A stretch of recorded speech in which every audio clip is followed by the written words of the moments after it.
Работиме за македонска пошта како државна пошта, конечно да ја издигнеме со квалитет и да обезбедува најквалитетни услуги на пазарот, иако Македонија ја следи европската пракса за регулација на поштенскиот пазар. Таквата работа создава главоболка во услови кога државната пошта како општествена компанија реализира услуги кога никој друг тоа не го прави. Затоа владата ќе донира 100 нови возила за пошта. Се размислува за законски измени со кои ќе се променат работите. Истакна вице-премиерот Александар Николовски на јавниот состанок на Агенцијата за пошти. Како што потенцира, целта е да се заштити државниот капитал, да се издигне пошта на поквалитетно ниво и да се избегне праксата на претходните влади кои сакале да го продаваат државниот капитал. Николовски најави нови инвестиции во државната пошта.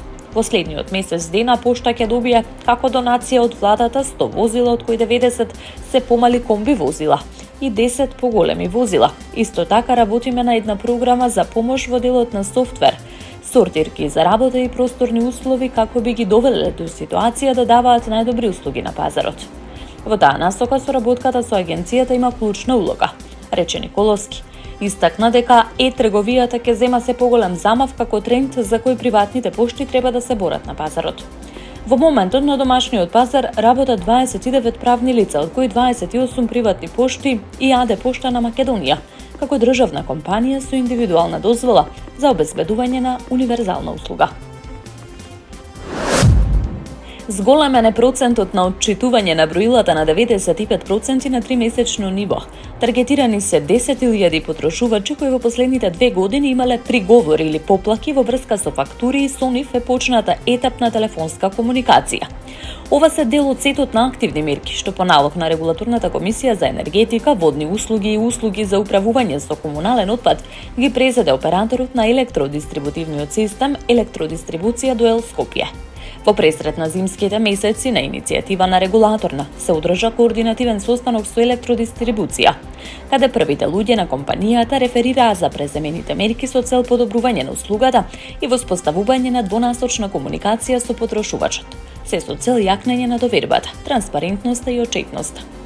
Регулаторите напоменаа дека клучно е во првите недели од јануари да продолжи редовното отчитување, зашто од електродистрибуција информираа дека имајќи го во предвид овогодинешното искуство со поплаките за предстојните празници, се организирани вонредни екипи кои за време на празниците и викендите ќе вршат отчитување се со цел потрошувачите да добиваат сметки со реална, а не прогнозирана потрошувачка.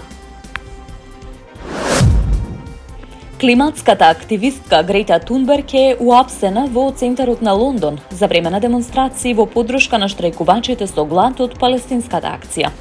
Лондонската полиција објави дека 22-годишна жена е приведена поради истакнување транспарент во поддршка на забранетата организација Палестинска акција, што е спротивно на членот 13 од Законот за тероризам од 2000 година. Во видео споделено од протестната група Затвореници за Палестина, Тунберг е прикажана како држи знак на кој пишува ја поддржувам акцијата Затвореници на Палестина. Се спротивставувам на геноцидот за време на протестот пред канцелариите на Aspen Insurance во центарот на Лондон. Од јануари 2026 година во Германија ќе има задолжителна воена служба. Сите мажи на одредена возраст мора да пополнат прашалник од германските вооружени сили и да се подложат на лекарски преглед. Оние кои ќе се обидат да го избегнат ќе се соочат со казна од 1000 евра или принудна регрутација. Во прашалникот на Бундесверот се одговара на 14 прашања со цел да се процени кој е подготвен и кој е заинтересиран за приклучување, пишуваат германските медиуми и додаваат дека можат да аплицираат и жени.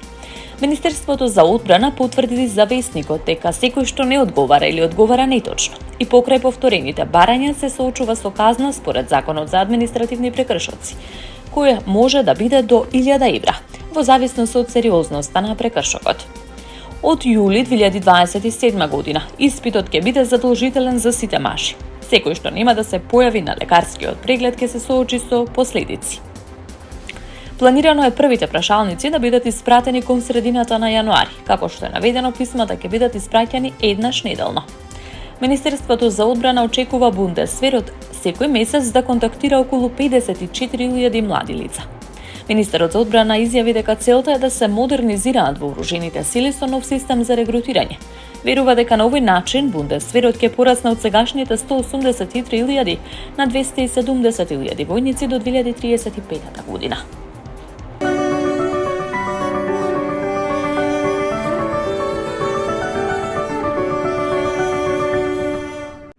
Денес се очекуваат повремени локални врнежи од дожд, особено во источните делови од државата. На планините и на повисоките места врнежите ќе бидат од снег.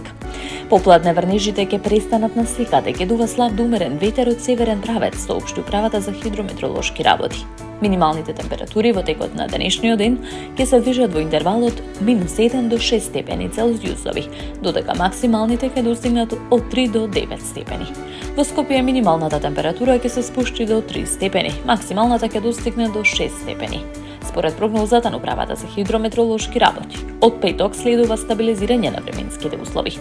Во текот на викендот, особено во првите денови од следната седмица, утрата ќе бидат ведри и студени, со утрински температури кои насекаде ќе се спуштаат под нулата.